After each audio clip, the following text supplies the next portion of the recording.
زیادتی کروں گا اگر میں بھول جاؤں شکر گڑھ اور چونڈا کی اس ماں کو جس نے ان بچوں کو پیدا کیا تھا جنہوں نے جسموں سے بم باندھ کے ہندوستانی ٹینکوں پہ لیٹ گئے تھے.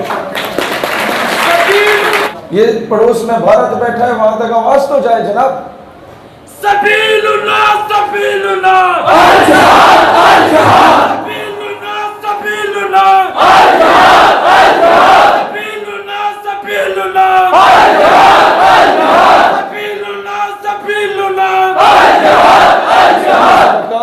میرا ایک دوست ہے برطانیہ کا, وہ مجھے کہتا ہے کہ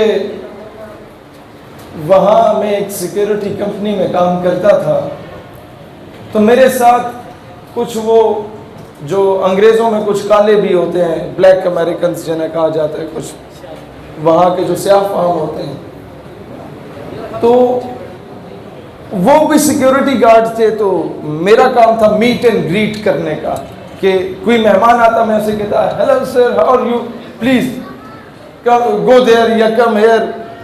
ہوتا کیا, کہتا ہے کہ فلسطین پہ ظلم ہونا شروع ہو گیا, جارڈن میں ظلم ہونا شروع ہو گیا. تو وہ انٹرنیشنل نیوز تھی, تو بی بی سی پہ CNN پہ یہ خبریں چل رہی تھیں.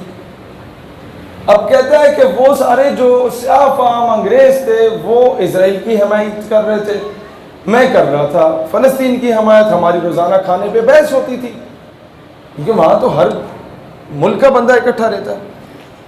اب کہتا ہے کہ اتنے میں ہماری جو سیکیورٹی کی کمپنی تھی اس کا اونر گورنمنٹ کا بھی ایک ملازم ٹائپ تھا, سینئر عہدیدار تھا.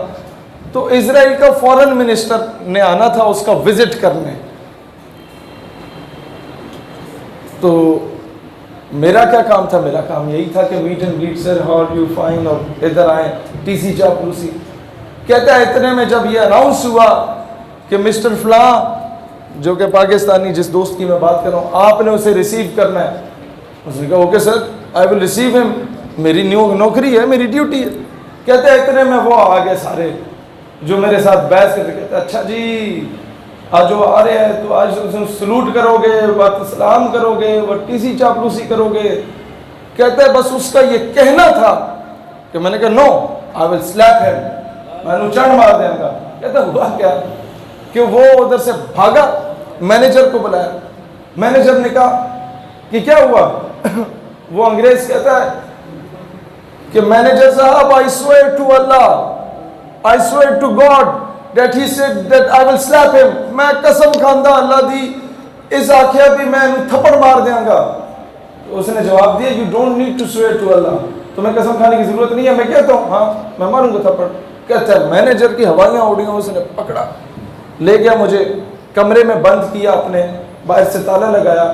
اس کے اوپر بھی ایک کیمرہ لگا ہوا تھا اور سامنے وہ ٹی وی پڑا ہوا تھا جس میں باقی کیمراز آ رہے تھے. کہتا اب میں کچھ کر تو سکتا نہیں تھا, کمرہ خالی تھا, ایویں میں ہاتھ پاؤں میرے باندھے ہوئے تھے, تو میں اس ٹی وی کی طرف ہی دیکھ رہا تھا کہ جس میں سارے ریزلٹس آ رہے تھے. کہتا ہے اتنے میں مینیجر بھاگے بھاگے اوپر سے کیمرہ دیکھ کے آتے, ڈونٹ لک دیر, اتھے نہ دیکھ, ٹی وی کی طرف کیوں دیکھ رہے ہو. کہتا ہے اس کو یہ خوف ہو گیا تھا کہ کہیں میں ٹی وی سے نکل کے اسے تھپڑ نہ مار دوں. تم ذرا سے دلیر پڑو, دشمن کا خود ہی پیشاب نکلتا ہے.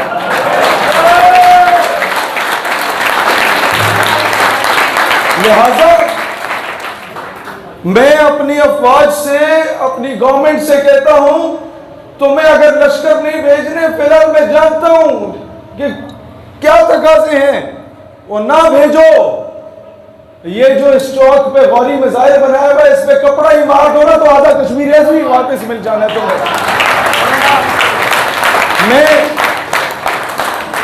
کٹن سیکٹر اور کرن سیکٹر میں گیا آزاد کشمیر میں, تو میرا اکثر میرے بڑا اللہ کی کرم نوازی ہے جو مجھے موٹیویشن ملتی ہے نا کہ بغیر سیکیورٹی کے ہم پھر رہے ہوتے ہیں. جب چاہے کسی وزیر اعظم کو سنا دی, جب صدر مملکت کو سنا دی, جب وہ الٹی سیدھی حرکت کرے, جب چاہے امریکہ سے پنگا لے لیا, جب چاہے جا کے ڈپلومیٹک انکلیو بند کر دیا, کوئی خوف ڈر ہی نہیں.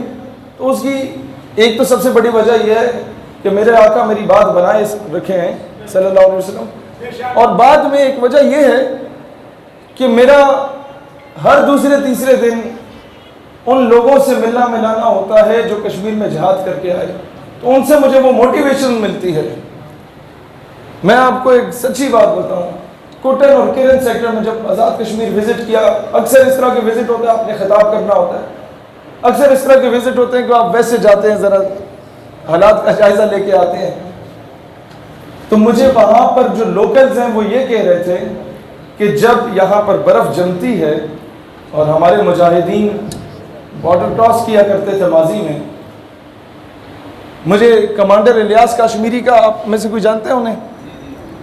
الیاس کاشمیری شہید.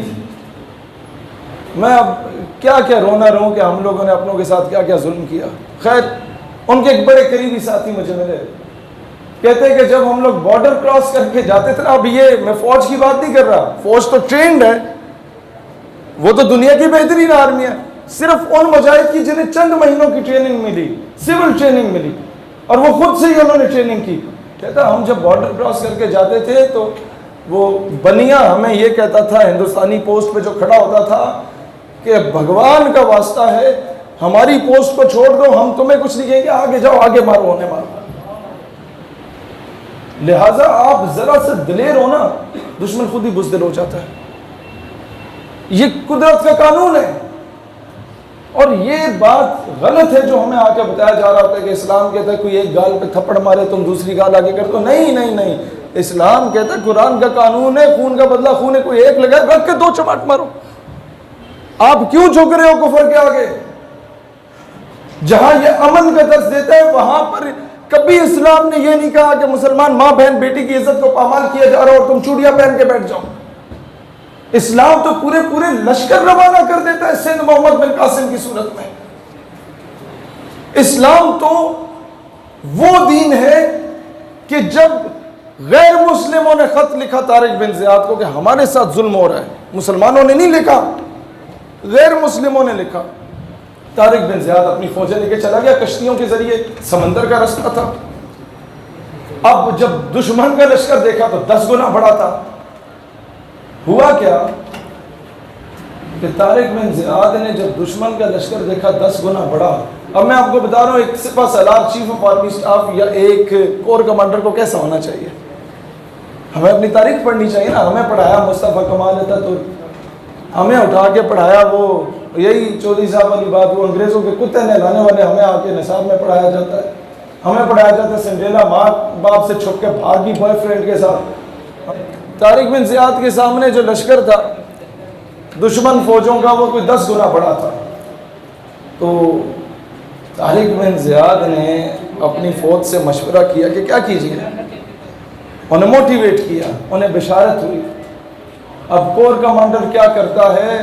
کور کمانڈر طارق بن زیاد واپس جانے کا جو رستہ ہے وہ کشتیوں کا رستہ ہوتا ہے، وہ کشتیوں کو آگ لگا دیتا ہے اور کہتا ہے یا میں غازی ہوں گا یا میں شہید ہوں گا. یہ ہے آپ کے اکابرین. یہ چیز اپنے بچوں کو پڑھائیں. اور تیسری چیز،